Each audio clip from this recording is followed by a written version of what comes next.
आई झाल्यावरच कळतं स्वतःपेक्षा कोणीतरी जास्त महत्त्वाचं असतं. या जगातली सर्वात सुंदर गोष्ट म्हणजे आई होणं.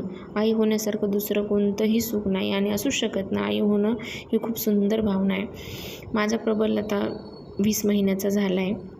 तो माझ्याजवळ खेळतो, बागडतो, माझ्याशी गप्पा मारतो, छान छान अशी नाटकं करतो, गोड गोड पी देतो मला.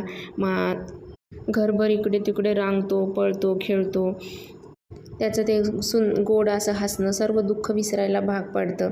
पण तरी माझा कधी माझ्या या गोष्टीवर विश्वासच बसत नाही आहे. असं वाटतं हे सर्व स्वप्न तर नाही आहे ना. कारण काही वर्षापूर्वी जेव्हा मी हॉस्पिटलला सतत चक्कर मारत असायचे, जिथे मंदिर दिसेल तिथे देवाकडे प्रार्थना करायचे, तो काळ खरंच खूप कठीण होता.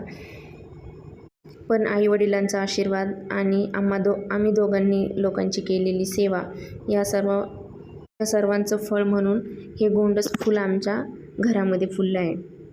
खरोखरच माझा तर विश्वासच बसत नाही की मी आई झाले.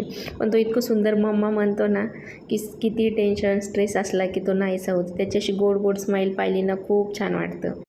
बाबूच्या मागे पळणं, त्याच्यासाठी जेवण बनवणं, त्याला ते खाऊ घालणं, त्याची आंघोळ, त्याचे सर्व काम करणं, यात खूप आनंद भेटतो आणि दिवस कसा जातो ना काहीच कळत नाही.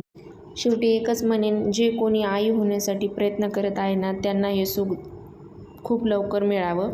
तुम्हालाही आईपणाचा आनंद घेता यावा, कारण ही खूपच गोड भावना आहे. यावर्षी तो मला हॅपी मदर्स डे नाही म्हणणार, कारण त्याला बोलताच येत नाही आहे. पण नेक्स्ट इयरला नक्की बोलेल हॅपी मदर्स डे. त्यालाच थँक्यू, त्यानं मला आई बनवलं. आणि देवाचे परत एकदा आभार की त्यानं मला हे गोड असं पिल्लू दिलं आणि ज्याच्यामुळे मी आई होऊ शकले. व्हिडिओ आवडला असेल तर चॅनलला नक्की सबस्क्राईब करा आणि परत एकदा सर्व आईंना हॅपी मदर्स डे. भेटूया नेक्स्ट ब्लॉगमध्ये.